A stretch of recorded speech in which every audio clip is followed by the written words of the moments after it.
Je n'avais pas le droit de dire non. J'ai d'abord un aveu à vous faire. Quand Ken Frawley est décédé, Madeleine m'a remis une grosse boîte dans laquelle il y avait des enregistrements des discours de Ken Frawley. Puis, quand j'ai déménagé, je n'ai pas retrouvé la boîte. Alors, tous les historiens dans la salle, vous pouvez me lancer vos souliers. Je suis impardonnable. Et quand j'ai entendu hier après-midi, ou avant-hier après-midi, le ministre de la Sécurité publique, M. Duthil, dire la chose suivante, qu'il fallait arrêter M. Nadeau-Dubois, le porte-parole de la classe E. Il s'est excusé par la suite, mais je pense qu'il disait vraiment le fond de sa pensée, qui est celle qu'a combattue Madeleine Parent toute sa vie. Je vais juste vous rappeler, parce que j'ai déjà, dans ma vie passée, maintenant je suis un avocat à la retraite. Je suis obligé de dire ça, à la retraite, parce que je ne paye pas le 2800 $ de la cotisation. Ils me donnent une cotisation réduite, alors il faut que je dise à la retraite. Donc je suis un avocat, alors j'ai dit, je vais vous parler de ce qui se passait dans le temps et pourquoi Madeleine Parent est quelqu'un d'exceptionnel. En 1948, elle est poursuivie pour conspiration séditieuse. C'est ça qu'avait Duthil dans la tête, là. Dubois, conspiration séditieuse, ils veulent renverser le gouvernement. Avec un monsieur à Zémus-Bocage, dans la grève de Ayers à la Chine. Ça avait été déclaré illégal par Duplessis et ils seront accusés de conspiration séditieuse. À ce moment-là, ils déposent une dénonciation contre le chef de police qui avait frappé un gréviste, un organisateur, Kent Frawley, le compagnon de Madeleine Parent, pendant un interrogatoire. Alors le juge Chassé refuse d'enregistrer la plainte pour torture en disant la chose suivante: I will not permit these strikers to obtain their petty and seditious purpose by such procedures.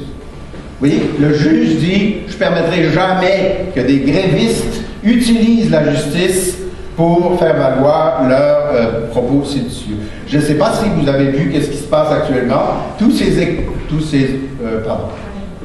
ces juges qui furent d'anciens candidats libéraux, qui actuellement utilisent la justice pour casser la jeunesse québécoise. On est en 2012, Madeleine Parent était en 1948. Ça n'a pas beaucoup changé. Madeleine sera cependant acquittée 10 ans plus tard. Ils étaient à ce moment-là défendus par un groupe d'avocats, Bernard Merdler, qui a été notre mentor à Juanita Westmoreland, Madame la juge, excuse-moi Juanita, et un autre avocat qui s'appelait Jacques Perrault, et deux messieurs dont je vais vous parler, Monsieur Roger Ouimet et Monsieur Jean-Guy Boilard, que nous allons rencontrer par la suite. Au procès de Madeleine Parent, le procureur Noël Dorion, nommé directement par Duplessis, déclara « Je combattrai le communisme jusqu'à la mort ». Pendant un interrogatoire, ça se passait dans le tribunal, pendant l'interrogatoire d'un monsieur qui s'appelait Val Jarnason, qui était à ce moment-là le mari de Madeleine Parent, qui était elle-même accusée d'activité terroriste dans la grève de la Chute.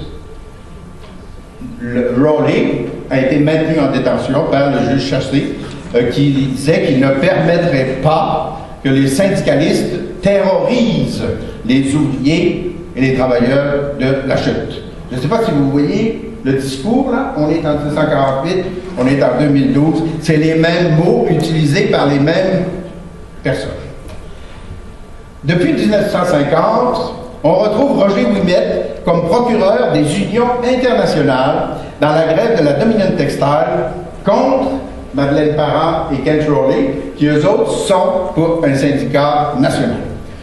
On retrouvera Ouimet comme juge, moi je l'ai retrouvé comme juge, c'est lui qui condamna Chartrand, Lemieux, Valère Gagnon et Larue Langlois dans l'affaire du FLQ, des événements d'octobre 70.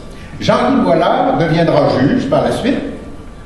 Il aura cependant une élégance, celle de faire écarter la mise en cause de toutes les femmes qui étaient impliquées dans le FLQ de 1966. Je ne sais pas si vous avez remarqué ça, mais il n'y avait que des gars accusés au FLQ. C'est pas parce qu'il n'y avait pas de femmes qui étaient dans cette affaire-là, mais c'est parce que Jean-Guy Boilard comme procureur, avait réussi à faire écarter les poursuites contre les femmes dans ce dossier.